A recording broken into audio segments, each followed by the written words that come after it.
लोग कहते हैं कि आम आदमी पार्टी का हरियाणा के अंदर वर्चस्व नहीं है, लेकिन पार्टी जो है वो अपने आप को सत्यापित करना शुरू कर चुकी है। मैं कहीं और नहीं, हिसार के जिला अध्यक्ष पद की बात कर रहा हूं।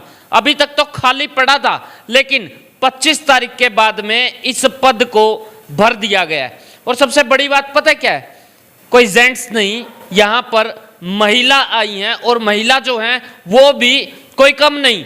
इनको आयरन लेडी का पुरस्कार दिया जा चुका है, और वो भी इंडिया के द्वारा नहीं, इंडिया प्लस नेपाल के द्वारा, दोनों ने इनको आयरन लेडी का पुरस्कार दिया है। और उसके साथ साथ में महिला विंग की जिला अध्यक्ष प्रोफेसर कविता सिंह जिला अध्यक्ष यहां पर बन चुकी हैं। सबसे पहले तो मैं मैडम को बहुत बहुत बधाई दूंगा। मैम नमस्कार। धन्यवाद हजार 20 न्यूज़ को और सभी दर्शकों को जय हिंद जय भारत। मैम बहुत बहुत बधाई हो आपको, जिस पद के ऊपर आप बैठी है ना, बहुत जिम्मेवारी का पद है ये। बहुत बहुत धन्यवाद आपका, आप लोगों की दुआएं साथ हैं। और जिस मुकाम के लिए, जिस बात के लिए, जिस टारगेट के लिए मैं पहले से काम कर रही हूँ, मैं एक महिला हूँ और महिला सशक्तिकरण के लिए मैं शुरू से ही आवाज़ उठा रही हूँ। तो हमें भी एक ऐसा प्लेटफॉर्म चाहिए जो इस लेवल पर महिला सशक्तिकरण के लिए मन से काम करे, शिद्दत से काम करे। सरकार आती रहती हैं, जाती रहती हैं, पार्टियां आती रहती हैं, पार्टियां जाती रहती हैं, लेकिन अभी इस पार्टी में आकर मुझे लगता है कि हमारे सारे सपने साकार हो जाएंगे। महिलाओं के लिए जो हम आवाज़ उठा रहे हैं उनको एक बहुत ही अच्छा प्लेटफॉर्म मिला। आपने ना अभी एक बात कही है कि पार्टियां आती रहती हैं, पार्टियां जाती रहती हैं, अब मैं इस पार्टी में आई हूँ। कितनी एक पार्टियां बदल चुकी हैं? नहीं, मैं ये कह रही हूँ कि पार्टियां आती रहती हैं, पार्टियां जाती रहती हैं। तो इससे पहले मैंने पार्टी ज्वाइन नहीं की है कोई भी, मैंने पहली बार पार्टी ज्वाइन की है। और सबसे बड़ी बात यह है कि मैं भगत सिंह की बहुत बड़ी फ़ैन हूँ, भगत सिंह के विचारों को मैं बहुत फॉलो करती हूँ। और जो केजरीवाल जी की जो नीतियां हैं, जो केजरीवाल जी के जो विचार हैं, वो भगत सिंह को जिंदा करने वाली एकमात्र ऐसी पार्टी है जो भगत सिंह को जिन्होंने जिंदा किया है। और आप सब लोगों को पता है कि भगत सिंह के साथ पूरा का पूरा युवा वर्ग है जो भगत सिंह के साथ जुड़ा हुआ है। और मैं भी एजुकेशन डिपार्टमेंट से हूँ और मैं युवाओं के बीच में रहती हूँ। तो युवा जो है वो भगत सिंह से ही प्रेरित होता है। आपकी क्या खास वजह रही इस पार्टी को ज्वाइन करने की? क्योंकि हरियाणा के अंदर अभी तक सारी दुनिया कह रही है कि वर्चस्व नहीं बना है। झाड़ू का निशान जरूर है, लेकिन तिनके जो हैं वो अभी बिखरे हुए हैं। देखिए, ये जो बात आपने बोली है कि तिनके बिखरे हुए, ये कुछ पहले की बात हो सकती है, लेकिन अगर आज की बात करें तो आज एक बहुत बड़ी लहर है। आप भी देखते हैं, सब देख सकते हैं बाहर निकल के कि एक बहुत बड़ी लहर चल चुकी है। और लोगों को पता है कि ये लहर जो है, लोगों का रुख उसी तरफ हो जाता है जो लहर चलती है। दिल्ली का मॉडल, उसके बाद पंजाब का मॉडल, और नेक्स्ट हमारी हरियाणा की बारी। सबसे पहले ना परिचय की बात कर लेते हैं, मुद्दे के ऊपर आते हैं। प्रोफेसर आप रह चुकी हैं, कहाँ पर प्रोफेसर रही? मैं जाट कॉलेज में कार्यरत रही हूँ काफ़ी टाइम तक।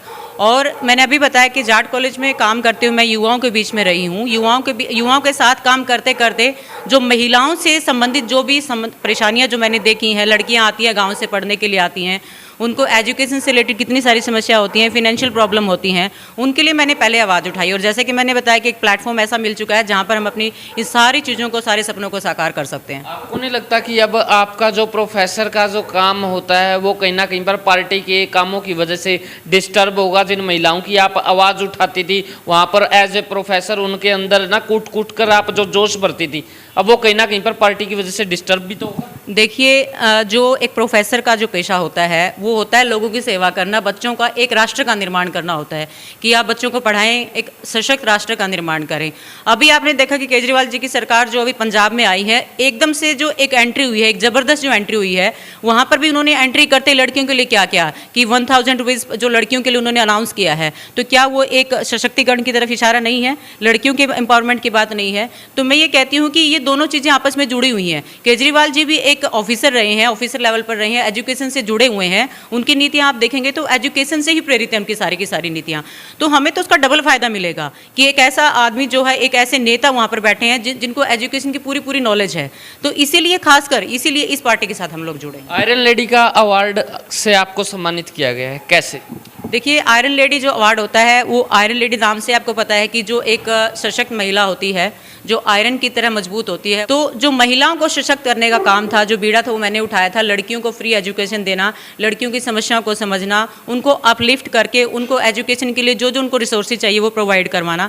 इसके लिए काफ़ी भाग दौड़ की है मैंने। और वो मैंने सिर्फ इसलिए नहीं की क्योंकि मेरे दिल से इच्छा, मन से इच्छा है कि मैं लड़कियों के लिए कुछ करूँ, तो इसलिए अवार्ड मुझे मिला। जिस पद के ऊपर आपको बिठाया गया है, जिस पद के ऊपर आप बैठी हैं, ये सबसे जिम्मेवारी का पद है। और फिलहाल जिस प्रकार लोग कहते हैं कि जी अभी तो आम आदमी पार्टी चलो पंजाब के अंदर आई है, दिल्ली के अंदर आई है, हरियाणा के अंदर आने के लिए बहुत ज़्यादा स्ट्रगल करना पड़ेगा, पता नहीं क्या क्या देखना पड़ेगा, क्या आप उसके लिए तैयार हैं?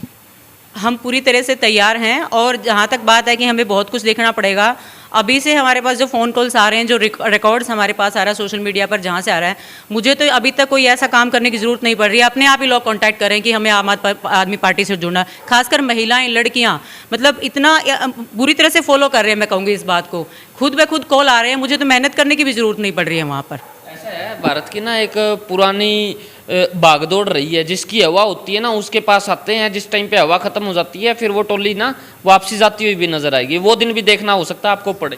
देखिए हवा है, हवा के साथ आपका जब हवा उधर की चल रही है तो रुख भी उधर का ही होगा, और जो टाइम आएगा वो आगे का टाइम बताएगा, तब हम बात करेंगे इस बारे में।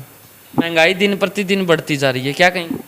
महंगाई किसी को पसंद नहीं है। महंगाई एक ऐसा हिस्सा, अगर आप गृहिणी की बात करें, घर में तो दाल का, आटे का भाव का सबके ऊपर असर पड़ा। जब घर पर इतना असर पड़ता है तो एक पूरे नेशन के ऊपर इस चीज़ का क्या असर पड़ता है। फाइनेंशियल मुद्दे बहुत सारे हैं, तो अगर महंगाई जैसी समस्याएं, बेरोजगारी होगी, महंगाई होगी, अगर ये सरकार, आप सरकार आती है, डेफिनेटली मैं कहूँगी कोई भी समस्या यहाँ पर नहीं रहने वाली है। आपने एक बहुत बड़ी बात कही थी कि 1000 रुपये देकर महिलाओं के उत्थान की बात की गई है अरविंद केजरीवाल जी के द्वारा। बहुत लोगों का कहना यह भी है कि अगर 1000 रुपये आए महीने उनको दिए गए तो पंजाब कर्ज के नीचे आ जाएगा, आपको नहीं लगता? देखिए, अगर जब भी आपने अभी पंजाब सरकार ने जो भी इम्प्लीमेंटेशन किए हैं, जो भी उनके नियम बने हैं, वहाँ पर आपने देखा कि कुछ जो मैं नाम नहीं लेना चाहूँगी, कुछ लोगों की पेंशन्स को उन्होंने वहाँ से कट ऑफ कर दिया है। वो क्यों किया है? क्योंकि वो बेतुके जो खर्चे थे उन्होंने वहाँ से हटाकर एक मैनेजमेंट के तौर पर कि लड़कियों को अगर आप अपलिफ्ट करेंगे, महिलाओं को अगर सशक्त करेंगे तो पूरे राष्ट्र का निर्माण अच्छे से होता है। अगर आप वहाँ पर, क्योंकि वहाँ पर भी आपको खर्चे की ज़रूरत पड़ती है, तो उन्होंने वहाँ से कट करके पूरा मैनेजमेंट करके उन्होंने इस तरह से प्लान किया है। बिना मैनेजमेंट की कोई प्लान नहीं हुआ इस तरह का। बहुत बार ना ऐसा भी होता है, जिस वक्त पे कोई रैली करनी होती है ना, तो पार्टी के ऊपर से हाईकमान का ऑर्डर होता है कि जी आप महिला जिला अध्यक्ष हैं, आपको 5000 लोग यहाँ पर इकट्ठे करने होंगे, कर पाओगे? बिल्कुल, पहले ऑलरेडी 5000 क्या, हमारे पास 10,000 अभी आप बोलोगे अभी इकट्ठे हो जाएंगे, ऐसी कोई बात ही नहीं है, क्योंकि महिलाएं जुड़ी हुई हैं, ऑलरेडी पहले जुड़ी हैं और दिन भर जुड़ती जा रही हैं, तो ऐसा तो मुझे नहीं लगता कि ऐसा नहीं कर पाएंगे हम। जोड़ना आसान होता है, मेंटेन करना बहुत मुश्किल। मैं बता रही हूँ, जोड़ने की ज़रूरत नहीं पड़ रही है, जुड़ रहे हैं लोग अपने आप, ये कह रही हूँ मैं। तो इसी वजह से बोल रही हूँ कि इतना कुछ भी ऐसा मुश्किल नहीं है। इस लहर को देखते हुए तो मुझे तो खुशी हो रही है बहुत ज़्यादा। क्या कहना चाहेंगे? बहुत लोग आपको देख पा रहे हैं। मैं यही कहना चाहूँगी कि एक ऐसी पार्टी जो ईमानदारी का बहुत बड़ा ब्रांड है, और जब आप ईमानदारी की बात करते हैं, कौन नहीं चाहता कि एक ईमानदार पार्टी हरियाणा में आए, लोगों की समस्याओं को दूर करे, बेरोजगारी को दूर करे, इतने सारे प्रॉब्लम्स आती है महिलाओं को लेकर, उनको दूर करे। मैं तो यही कहूँगी कि अगर आप अंदर से खुद ईमानदार हैं तो ईमानदार पार्टी का ही चुनाव करेंगे। और जो लोग आप जो सपोर्ट दे रहे हैं उनके लिए मैं बहुत बहुत धन्यवाद कर रही हूँ। इसके लिए इतनी मेहनत करने की ज़रूरत नहीं पड़ी, आप लोगों का सपोर्ट ही मुझ तक पहुँच रहा है। धन्यवाद, जय हिंद। अगर पार्टी आपकी तरफ से, यानी कि आपको अगर विधानसभा का चुनाव लड़वाती है, तो क्या आप तैयार रहेंगे? देखिए, ये जो आम आदमी पार्टी है वो इस तरह की कोई भी इस तरह की सोच लेकर नहीं चल रही है। ये आम आदमी पार्टी है, मतलब आम लोगों का चुनाव है, आम लोग ही निकल कर जाएंगे। पंजाब में आप इस तरह का एग्जाम्पल देख चुके हैं। तो ये आने वाले टाइम की बात है कि पब्लिक क्या करती है, किसका चुनाव करती है, जिस तरह की आवाज़ होगी उस तरह का हम आगे निर्णय ले पाएंगे। एक अलग चीज़ है, लेकिन आप इसके बारे में क्या सोचती है, क्योंकि आप एक महिला जिला विंग अध्यक्ष? मैं यही सोचती हूँ कि मैं अपने आप को एक इतना बड़ा नहीं समझती हूँ कि मैं महिला अध्यक्ष हूँ। मैं भी एक आम जो महिला हूँ, आम महिला हूँ। और ये सच है कि मुझे पदभार मिला है, मुझे एक जिम्मेवारी मिली है। उस जिम्मेवारी को, चाहे ये पद है, चाहे इससे बड़ा पद है, चाहे इससे छोटा भी पद है, तो उसको हम पूरी जिम्मेवारी को ईमानदारी से पूरा करेंगे, जैसे कि पार्टी कर रही है। अगर नहीं कर पाए तो हो सकता है आपको इस पद से हटा भी दिया जाए, उसके लिए तैयार हैं? देखिए, अगर मैं ये कहूँ कि आपको अगर ऊंची उड़ान देखनी है, मैं कहती हूँ कि ऊंची उड़ान देते, आसमानों से कह दो कि उड़ान अगर देखनी है तो अपना कद और ऊंचा कर ले। इस पार्टी के बारे में बात कर रही हूँ। तो ऐसा कुछ भी नहीं होने वाला है कि हम भागेंगे या कुछ भी ऐसा करेंगे, क्योंकि जो लहर है वो आपको ऑटोमेटिक दिखाई दे रही है, उसके साथ ही हम चल रहे हैं और बहुत अच्छे से पूरी तरह से हम जिम्मेवारी को निभाएंगे।